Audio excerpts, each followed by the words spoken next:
व्यक्ति के पास एक लकड़ी का बक्सा था, पिटारी थी, उसमें कपड़े लत्ते आदि पहले रखते थे ना लोग घर में, लकड़ी का बक्सा देखा होगा आपने। उसमें उसने कपड़े आभूषण आदि रखे थे। एक दिन कुछ निकाला तो थोड़ा सा ढक्कन खुला रह गया।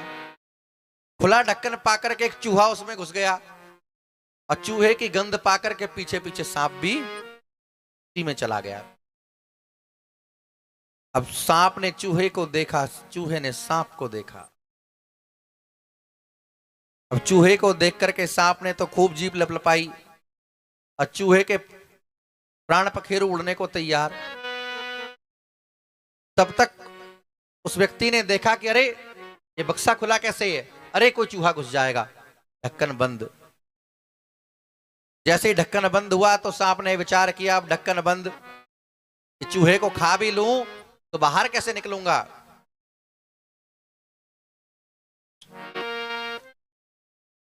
अब बाहर कैसे निकलूंगा। तो विचार किया सांप ने, पहले बाहर निकलने का मार्ग बनाया जाए। झट चूहे को देख करके कहा कि मामा जी जय सिया राम। ये भागवत की कथा है, मैं अपने मन से नहीं कह रहा। हाँ, अहि मूषकवद देवा यर्थस्य पदवीम गतये। कहा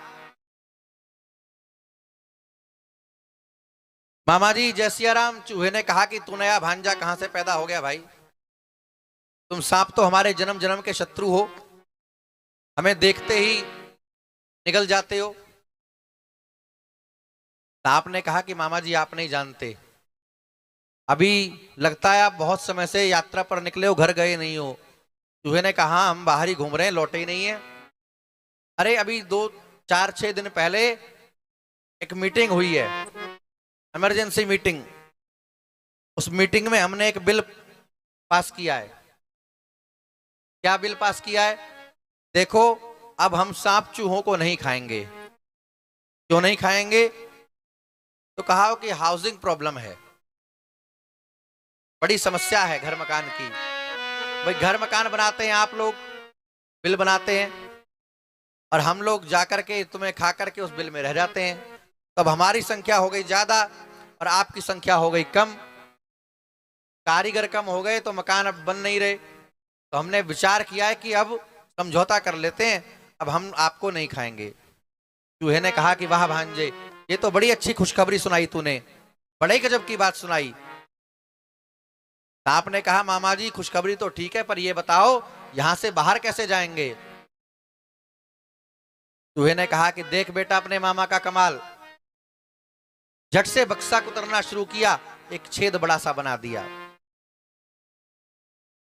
कहा कि देख बेटा भांजे राजा, देखो हमने मार्ग बना दिया। सांप बड़ा सयाना था, सांप ने कहा मामा जी आपने रास्ता बना तो दिया, मार्ग बना तो दिया, लेकिन मुझे शक है कि मेरा सिर इससे बाहर निकलेगा कि नहीं निकलेगा। चूहे ने कहा जरा डाल करके देखो। अब पासा पलट गया। बाहर निकलने के द्वार पर सांप और दूसरी तरफ चूहा। अब जैसे ही हटा दो यहां से, हटा दो यहां से।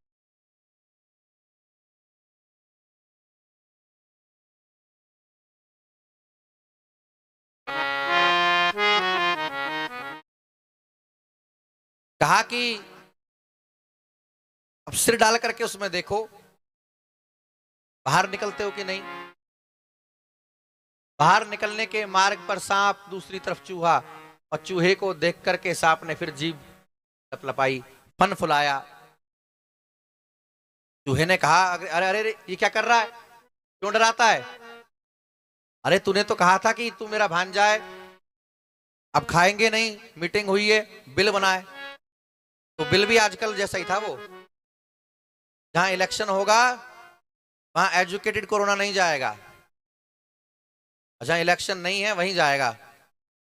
हाँ, रैली में नहीं जाता वो, स्कूल जाता है, स्कूल जाता है, रैली में नहीं जाता, और रात में ही निकलता है। हाँ, दिन में नहीं निकलता, गर्मी लगती है ना रात में, ठंडी ठंडी हवा। तो ऐसा ही बिल बना था वो। सांप ने कहा कि मामा जी रिश्तेदारी तब तक थी जब तक बाहर निकलने का रास्ता नहीं था। सांप ने चूहे को निगला और निगल करके सीधा गया। देवताओं ने कहा कि भगवान आप कहते हैं तो जाकर के देखते हैं।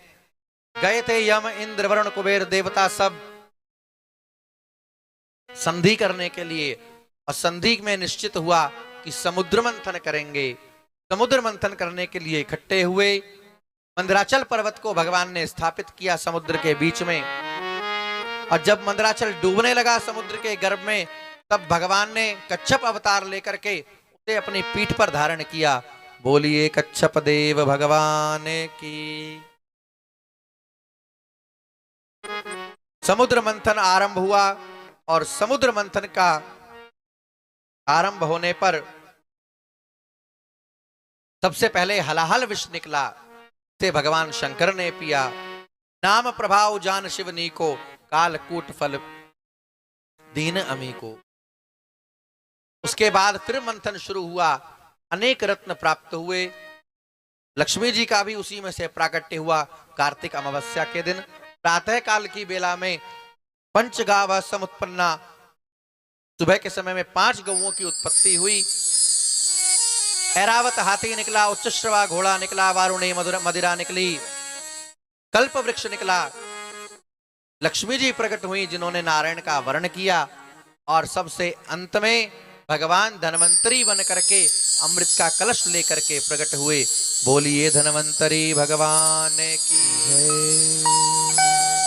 दैत्यों ने अमृत के कलश को छीन लिया, देवता मुंह देखते रह गए।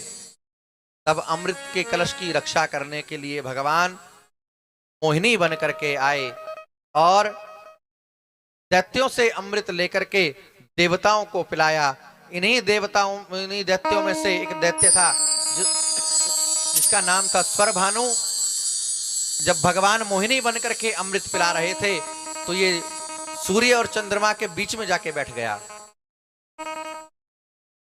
भगवान ने इसे भी अमृत पिला दिया। तब तक सूर्य चंद्रमा ने इशारा कर दिया कि भगवान ये तो राक्षस है, स्वरभानु है। भगवान ने नारायण स्वरूप में प्रकट होकर के सुदर्शन से उसका उद्धार किया, लेकिन क्योंकि अमृत कंठ से नीचे चला गया था इसलिए मरा नहीं। 2 भाग हो गए। ऊपर का जो भाग था सिर, वो राहु है, और नीचे का जो भाग था वो ही केतु है।